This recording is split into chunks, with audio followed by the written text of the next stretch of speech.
2 Chronicles 33. Manasseh, king of Judah.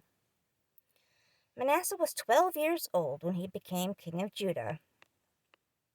Let's get that off of there. He was king for 55 years in Jerusalem. Manasseh did what the Lord said was wrong. He followed the terrible and sinful ways of the nations that the Lord had forced out of the land before the Israelites. Manasseh rebuilt the high places that his father Hezekiah had broken down. Manasseh built altars for the Baal gods and made Asherah poles. He bowed down to the constellations and worshipped those groups of stars.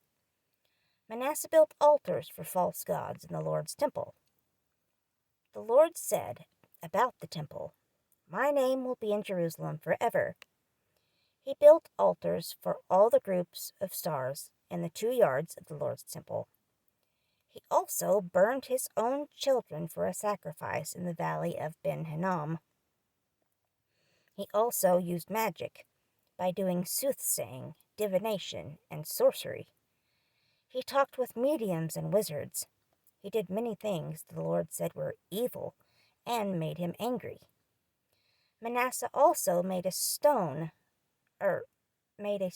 of an idol and put it in God's temple, the very same temple that God had talked about to David and his son Solomon. He had said, "I will put my name in this house and in Jerusalem, the city that I chose from all the cities and all the tribes, and my name will be there forever. I will not continue to keep the Israelites off the land that I chose to give to their ancestors, but they must obey everything I commanded them. The Israelites must obey all the laws, rules, and commands that I gave Moses to give to them." Manasseh encouraged the people of Judah and the people living in Jerusalem to do wrong. They were worse than the nations that were in the land before the Israelites, and the Lord destroyed those people.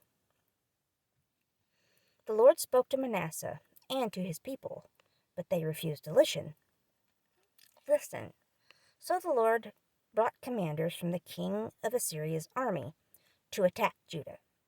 These commanders captured Manasseh and made him their prisoner.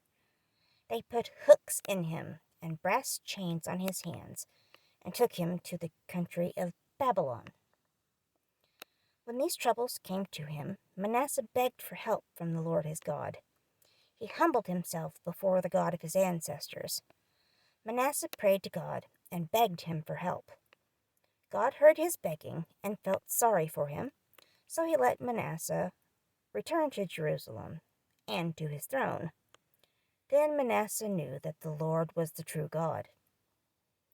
After that happened, Manasseh built an outer wall for the city of David. This wall went to the west of Gihon Spring in the Kidron Valley, to the entrance of the Fish Gate, and around the hill of Ophel. He made the wall very tall. Then he put officers in all the fortresses in Judah. Manasseh took away the strange idol gods, and he took the idol out of the Lord's temple. He took away all the altars he had built on the temple hill and in Jerusalem. Manasseh threw all the altars out of the city of Jerusalem. Then he set up the Lord's altar and offered fellowship offerings and thank offerings on it.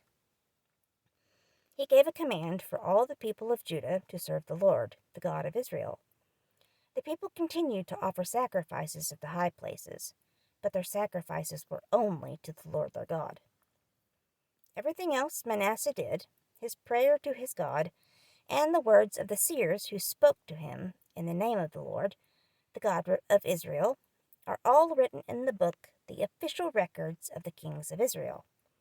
Manasseh's prayer and how God listened and felt sorry for him are written in the book of the seers.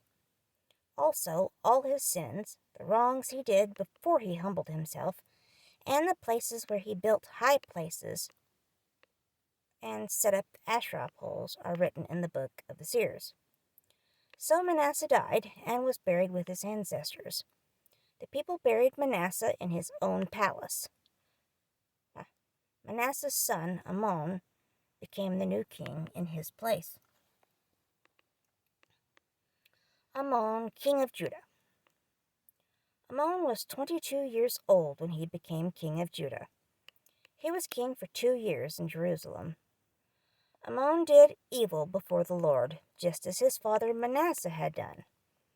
Amon offered sacrifices for all the carved idols and statues that Manasseh his father made.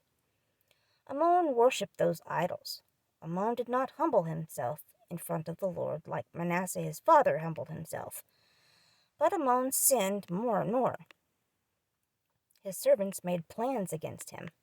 They killed Amon in his own house. But the people of Judah killed all the servants who planned against King Amon.